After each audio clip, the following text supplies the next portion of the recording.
समय सबैभन्दा ठुलो शक्ति हो। आज म तिमीलाई एउटा यस्तो कुरा सम्झाउन आएको छु जसलाई तिमीले देख्दैनौ, सुन्दैनौ, तर त्यसले तिमीलाई दिनहुँ चलाइरहेको छ। समय घडीमा चल्ने सुई मात्र होइन, यो समय भनेको जिन्दगी हो। समय भनेको शक्ति हो। समय नै सबैभन्दा ठुलो गुरु हो। बुझेको मान्छेले यही समयबाट सुन निकाल्छ, नबुझेको मान्छे यही समयमा थुनिन्छ। समयको वास्तविक शक्ति के हो? तिमी सुतिरहेकै बेला अरू कोही बिहानको 4 बजे उठेर किताब पढ्दैछ, कोही कोठा भित्रै बसेर मोबाइल चलाइरहेको छ र कोही भने ढुङ्गा कुट्दै पसिना बगाइरहेको छ। अन्त्यमा जित कसको हुन्छ?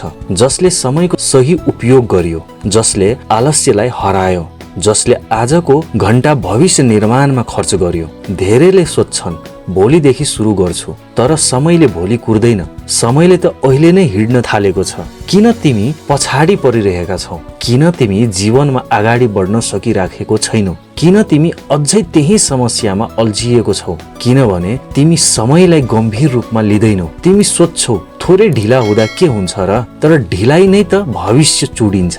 तिमीले मोबाइलमा 1 घण्टा टिकटक स्क्रोल गर्यो, तर त्यो 1 घण्टा कसैले भाषा सिके, कोड लेख्यो, व्यापार सुरु गर्यो। अब सोच, तिमीले गुमाएको त्यो 1 घण्टा कति मूल्यवान थियो? समय लगानी हो, खर्च होइन। हामी पैसा खर्च गर्छौं अनि पछुताउँछौ, तर समय भनेको त्यस्तो कुरा हो, यो एकचोटि खर्च भयो भने फर्किँदैन। समयलाई खर्च नगरी लगानी गर।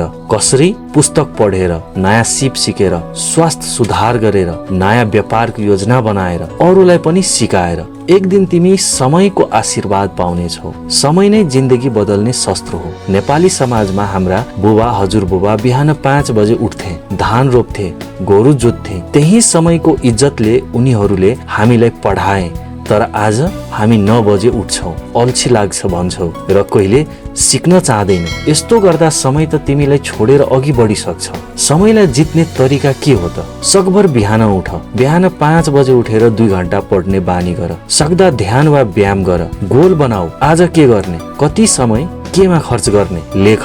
मोबाइललाई नियन्त्रण गर। सोशल मिडियालाई सीमा देऊ। फोन भन्दा लड्नमा समय देऊ। हरेक दिन नयाँ ज्ञान, एक दिन एक नयाँ कुरा। यी 4 कुरा गरे भने तिमी 1 वर्षमै यस्तो स्तरमा पुग्नेछौ जुन तिमीले सोचेको थिएनौ। समय गुमाउनेको परिणाम अवसर गुम्छ, आत्मग्लानी आउँछ, आत्मविश्वास हराउँछ। साथीहरू अगाडि जान्छन्, तिमी पछि। के यही जिन्दगी चाहिएको हो तिमीलाई? अब सोच, तिमी आज जागेनौ भने 5 वर्षपछि पनि उही ठाउँमै हुनेछौ। अब उठ, निर्णय गर। समयलाई अब गुमाउनु दिने होइन। समयसँग हातेमालो गर। ऊ तिमीलाई कहाँ ले जान्छ तिमी सोच्न पनि सक्दैनौ। अहिले पढ, अहिले बन, अहिले संकल्प गर। किनभने समय तिमीलाई हरेक दिन मौका दिइरहेको छ। तर प्रश्न छ, के तिमी तयार छौ त्यसलाई समात्न? तपाईका लागि 10 प्रेरणादायी पंक्तिहरू यहाँ छ। समय गयो भने सास रहदासम्म फर्किँदैन। समय गयो भने अफसोस मात्र बाँच्छ।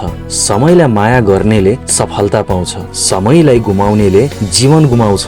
समय सधैँ तिम्रो पक्षमा हुँदैन, त्यसैले सही बेला प्रयोग गर। मोबाइलको स्क्रिन होइन, जीवनको लक्ष्य हेर। जो समय व्यवस्थापन गर्न सक्छ ऊ संसार जित्न सक्छ। तिमीलाई आज गाह्रो लागेको निर्णय नै भोलिको विजय हो। समयलाई गुमाएर पनि बाँच्न सकिन्छ, तर त्यो जिन्दगी बाँच्नु होइन। समयलाई सजगता पूर्वक उपयोग गर, किनभने समय नै जिन्दगी हो। समय न त धनीको हो, न गरिबको, न त सहरको, न गाउँको। समय सबैको हो, तर जसले बुझ्छ त्यसको मात्र हो। अब निर्णय तिमीले गर। समयले आफ्नो मित्र बनाउने कि शत्रु?